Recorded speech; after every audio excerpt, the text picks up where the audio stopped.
একদিন বনের রাজা সিংহ ঘুমিয়েছিল। হঠাৎ একটি বানর এসে সিংহর কানে ও নাকে সুড়সুড়িতে সিংহর ঘুম ভাঙিয়ে দিল। সিংহ ঘুম থেকে উঠে রেগে বানরের দিকে তাকিয়ে থাকলো, কিন্তু বানরকে কিছুই বলল না। এটা আবার অনেক দূর থেকে একটি শেয়াল লক্ষ্য করছিল।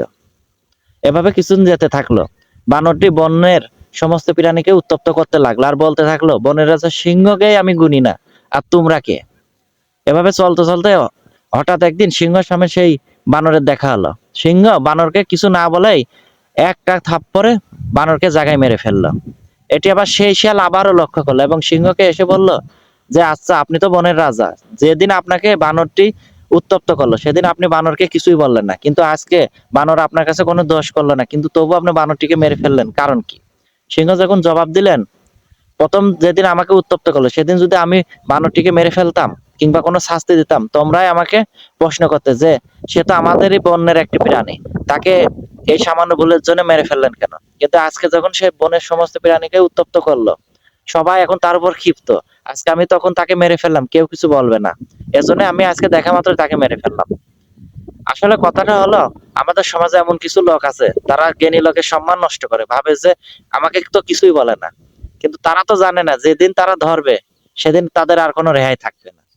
এই গল্পটা শুধু সিংহ বানরের জন্য ছিল না, এটা আমাদের সমাজের মানুষের জন্য ছিল। সব দরজা বন্ধ হয়ে গেল, হতাশ হবেন না। মনে রাখবেন, হযরত ইউসুফ আলাইহিস সালামের জন্য 7টি দরজা খুলে দিয়েছিলেন আল্লাহ, আর হযরত মুসা আলাইহিস সালামের জন্য সমুদ্রের মাঝখানেও রাস্তা করে দিয়েছিলেন আল্লাহ। অতএব ভরসা রাখুন আল্লাহর উপর। নামাজকে কখনোই বোঝা মনে করবেন না। মনে রাখবেন, দুনিয়ার সমস্ত ভিআইপিদের সাথে দেখা করতে গেলে অনুমতি লাগে, আর মহাবিশ্বের মালিকের সাথে কথা বলতে শুধু অজু আর একটা জায়নামাজই যথেষ্ট। হ্যাঁ, একজন মুমিন আর একজন মুমিনের আয়না। আয়না যেমন ময়লা দূর করতে এবং সাজ সৌন্দর্য গরম করতে সাহায্য করে, তেমনি একজন মুমিনের কর্তব্য তার মুমিন ভাইয়ের দোষ ত্রুটি দূর ও সুন্দর গুণাবলী অর্জনের কাজে সাহায্য করা। জীবনের একটি সময় এসে আপনি যখন নিজেই বুঝতে পারবেন মৃত্যু ছাড়া কেউ আপন নয়, হয়তো সেই দিন আমি আপনি সবাই মৃত্যুর জন্য অপেক্ষায় থাকবো। আর এটা হলো আমাদের জীবনের অরিজিনাল ভবিষ্যৎ।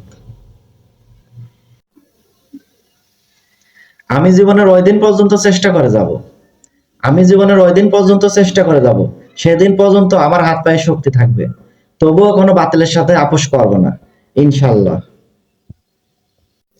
দুনিয়া এক আজব জায়গা।